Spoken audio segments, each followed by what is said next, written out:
आदरणीय प्रधानमंत्री श्री नरेंद्र मोदी जी ने 15 अगस्त 2025 को लाल किले के प्राचीर से अपने 11वें स्वतंत्रता दिवस संबोधन में जीएसटी में अगली पीढ़ी के सुधार लाने की सरकार के इरादे के बारे में बात की थी। उनके यशस्वी नेतृत्व में केवल 20 दिन में ही जीएसटी काउंसिल ने ऐतिहासिक सुधार करते हुए तमाम ज़रूरी वस्तुओं पर टैक्स या तो ख़त्म कर दिया या फिर काफ़ी कम कर दिया है। नए जीएसटी रेजीम में 28 और 12% का स्लैब को ख़त्म कर दिया गया है, यानी अब सिर्फ 2 टैक्स स्लैब होंगे, 5% और 18%। मैं इस ऐतिहासिक नेक्स्ट जनरेशन जीएसटी रिफॉर्म्स के लिए आदरणीय प्रधानमंत्री श्री नरेंद्र मोदी जी का हार्दिक अभिनंदन करता हूँ। मैं इन सुधारों को ज़मीन पर उतारने के लिए वित्त मंत्री श्रीमती निर्मला सीतारमण जी, जीएसटी काउंसिल और भारत के सभी राज्यों के वित्त मंत्रियों को भी साधुवाद देता हूँ। ये रिफॉर्म्स हमारे नागरिकों के जीवन को तो बेहतर बनाएंगे ही, साथ ही छोटे व्यापारियों और व्यवसायियों के लिए व्यापार सुगमता भी सुनिश्चित करेंगे। हमारी सरकार का लक्ष्य सिर्फ राजस्व संग्रह नहीं, बल्कि देश के हर नागरिक की जीवन गुणवत्ता सुधारना है।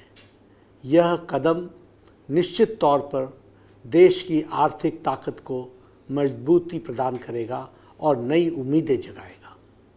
दूध, आटा सहित रोज़मर्रा की कई वस्तुओं पर जीएसटी को ज़ीरो कर दिया गया है। साथ ही आम आदमी के उपयोग की कई वस्तुओं पर टैक्स को 12%, 18% या 28% से घटाकर सिर्फ 5% कर दिया गया है। इससे रोज़मर्रा की उन आवश्यकताओं की कीमतों में भी भारी गिरावट आएगी और आम जनता की जेब पर टैक्स का बोझ भी कम होगा। जीवन बीमा और स्वास्थ्य बीमा, यह भी जीएसटी को ज़ीरो कर दिया गया है। यह कदम आम जनता के स्वास्थ्य और वित्तीय सुरक्षा को मजबूती प्रदान करने की दिशा में उठाया गया एक बहुत महत्वपूर्ण कदम है। महंगे घरेलू उपकरणों और वाहनों पर भी टैक्स दरों में भारी कटौती की गई है। खेती बाड़ी उपयोग में होने वाली ट्रैक्टर, मशीनरी, कटाई थ्रैशिंग के उपकरण आदि पर भी टैक्स को काफ़ी घटा दिया गया है। इससे कृषि से आधारित अर्थव्यवस्था को एक नई मजबूती मिलेगी। घर के निर्माण में काम में आने वाली सामग्रियों को पर भी टैक्स दरों में कम कर दिया गया है। इससे आम नागरिकों पर वित्तीय बोझ तो कम होगा, साथ ही देश की अर्थव्यवस्था भी मजबूत होगी। यूपीए सरकार जीएसटी लागू ही नहीं कर पाई थी क्योंकि राज्यों को तब की कांग्रेस सरकार पर भरोसा ही नहीं था। उल्टे कांग्रेस सरकार वैट के माध्यम से गरीब जनता और व्यापारियों पर डाके डालती, बड़े पैमाने पर टैक्स चोरी को भी गुंजाइश बनी रहती थी, जबकि जीएसटी ने वन नेशन वन टैक्स की अवधारणा को चरितार्थ किया है। जीएसटी में सारे निर्णय आम सहमति से लिए जाते हैं।